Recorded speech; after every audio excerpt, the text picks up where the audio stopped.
Assalamualaikum warahmatullahi wabarakatuh. Pada kesempatan kali ini kami dari kelompok 5 akan membahas tentang materi dari mata kuliah manajemen kinerja dan juga kompensasi yang berjudul kompensasi gaji. Selanjutnya pengertian gaji. Gaji adalah bentuk balas jasa atau imbalan finansial yang diberikan secara teratur dan berkala oleh perusahaan atau pemberi kerja kepada karyawan atau pekerja sebagai hak mereka atas kontribusi dan jasa yang telah diberikan sesuai dengan kontrak kerja atau peraturan perundang-undang. Gaji ini terbagi menjadi prodik atau berkala.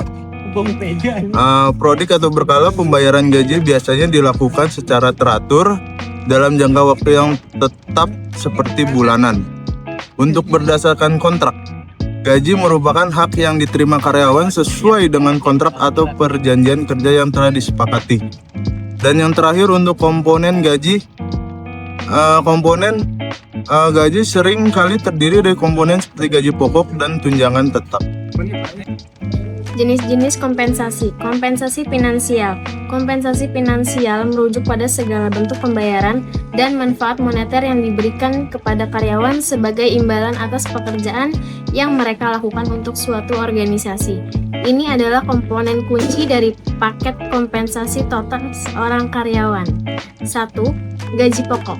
Jumlah tetap yang dibayarkan secara berkala yaitu bulanan dan mingguan sebagai imbalan atas pekerjaan yang dilakukan. Kedua, gaji lembur, pembayaran tambahan untuk jam kerja di luar jam kerja reguler.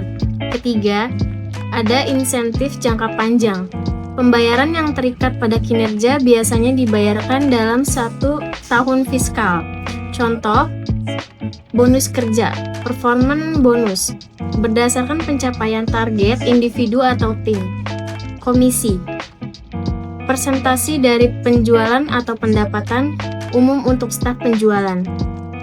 Pembagian keuntungan atau profit sharing, persentase dari keuntungan perusahaan yang dibagikan kepada karyawan. Bentuk-bentuk kompensasi gaji.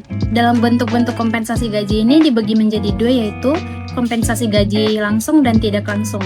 Untuk kompensasi gaji langsung ada beberapa poin, yaitu yang pertama gaji pokok atau salary, poin kedua tunjangan tetap, poin ketiga insentif atau bonus, terus untuk poin terakhir ada pembayaran khusus. Untuk kompensasi tidak langsungnya ada beberapa poin juga, yaitu yang pertama jaminan sosial dan asuransi, poin kedua tunjangan tidak tetap, poin ketiga pembayaran non kerja, poin keempat rencana jangka panjang, dan yang terakhir fasilitas. Oke, materi berikutnya ada asas pemberian kompensasi gaji. Asas-asas prinsip-prinsip dasar. Pemberian kompensasi termasuk gaji merupakan landasan filosofis dan praktis yang digunakan perusahaan dalam merancang dan mengelola sistem penggajian. Tujuannya adalah memastikan sistem tersebut efektif, memotivasi, dan berkelanjutan. Menurut literatur manajemen sumber daya manusia, ada 2 asas utama yang wajib diterapkan, ditambah beberapa asas pendukung lain. Yang pertama ada asas keadilan. Asas ini adalah yang paling fundamental. Keadilan dalam kompensasi tidak berarti setiap karyawan harus dibayar sama, melainkan bahwa pembayaran harus konsisten dan sepadan dengan kontribusi, tanggung jawab, dan kualitas mereka. Yang kedua ada asas kelayakan dan kewajaran. Asas ini memastikan bahwa kompensasi yang diterima karyawan sudah memadai untuk menopang kehidupan yang layak dan sesuai dengan norma yang berlaku. Berikutnya yang ketiga, asas kepatuhan hukum. Asas ini mewajibkan perusahaan untuk mematuhi semua undang-undang dan peraturan ketenagakerjaan yang berlaku mengenai upah kompensasi. Indikator pemberian kompensasi gaji. Indikator atau sering disebut juga faktor-faktor penentu dalam pemberian kompensasi gaji adalah kriteria-kriteria yang digunakan oleh perusahaan untuk menetapkan besaran gaji pokok dan juga bagi setiap karyawan.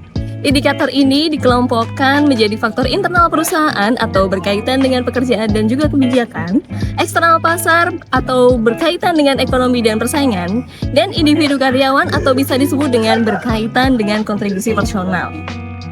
Dalam indikator internal, yang pertama ada nilai jabatan.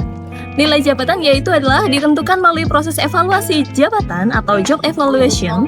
Semakin tinggi tanggung jawab, risiko, tuntunan mental atau fisik, dan kompleksitas suatu pekerjaan, semakin besar bobot dan gajinya. Yang kedua, ada struktur dan skala upah. Kerangka kerja formal yang menetapkan tentang gaji minimum dan maksimum untuk setiap golongan jabatan. Struktur ini wajib disusun oleh perusahaan. Dan juga untuk yang ketiga, kemampuan finansial perusahaan, kemampuan laba dan juga likuiditas perusahaan untuk membayar gaji. Perusahaan yang lebih sehat secara finansial cenderung mampu memberikan kompensasi di atas rata-rata. Dan juga untuk yang terakhir, ada kebijakan penggajian perusahaan, yang dimana apakah perusahaan memilih menjadi leader atau membayar di atas rata-rata pasar, atau mungkin di average sesuai rata-rata pasar, atau mungkin di laggard atau membayar di bawah rata-rata pasar dalam industri mereka. Lalu ada indikator eksternal, peraturan pemerintah atau hukum, legal compliance, besaran gaji, wajib mematuhi ketentuan upah minimum atau UMP atau UMK yang berlaku di lokasi geografis perusahaan. Lalu yang kedua, ada biaya hidup atau cost of living, tingkat harga barang dan jasa di lokasi geografis tertentu. Gaji di kota besar dengan biaya hidup tinggi biasanya lebih besar daripada di daerah dengan biaya hidup rendah. Lalu yang ketiga, ada data pasar atau survei gaji. External equity, informasi mengenai kisaran gaji yang dibayarkan perusahaan lain untuk posisi yang sama melalui benchmark atau salary survey. Lalu yang keempat, ada kondisi pasar tenaga kerja. Hubungan antara penawaran atau jumlah pencari kerja dan permintaan atau jumlah lowongan. Untuk keahlian yang langka atau permintaan tinggi, penawaran rendah, gaji cenderung lebih tinggi. Kesimpulan dan saran.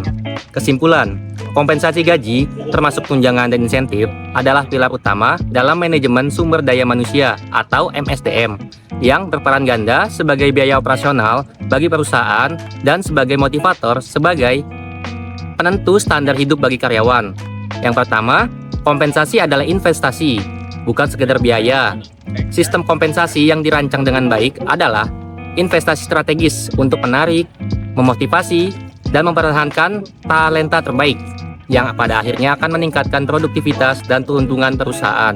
Lalu yang kedua, keadilan adalah kunci utama. Efektivitas kompensasi sangat tergantung pada persepsi keadilan. Keadilan harus mencakup 3 dimensi. Yang pertama itu internal. Gaji harus banding dengan bobot dan tanggung jawab jabatan dalam perusahaan. Eksternal. Gaji harus kompetitif dibandingkan dengan pasar kerja. Lalu ada individual. Gaji sebanding dengan kinerja, pengalaman, dan keahlian individu. Lalu ada saran. Kembangkan struktur gaji yang jelas, dalam kurung keadilan internal. Lakukan evaluasi jabatan, yaitu gunakan metode terstruktur seperti job evaluation untuk menentukan nilai relatif setiap pekerjaan. Ini adalah dasar untuk membangun struktur skala upah yang adil dan logis, sehingga mencegah kecemburuan sosial. Lalu, patoklah gaji. Setiap level atau golongan jabatan harus memiliki rentang gaji minimum dan maksimum yang jelas. Hal ini memberikan ruang untuk kenaikan berbasis prestasi dan pengalaman, tanpa merusak konsistensi internal. Sekian penjelasan materi dari kami tentang kompensasi gaji. Semoga ilmunya dapat bermanfaat bagi kita semua. Wassalamualaikum warahmatullahi wabarakatuh.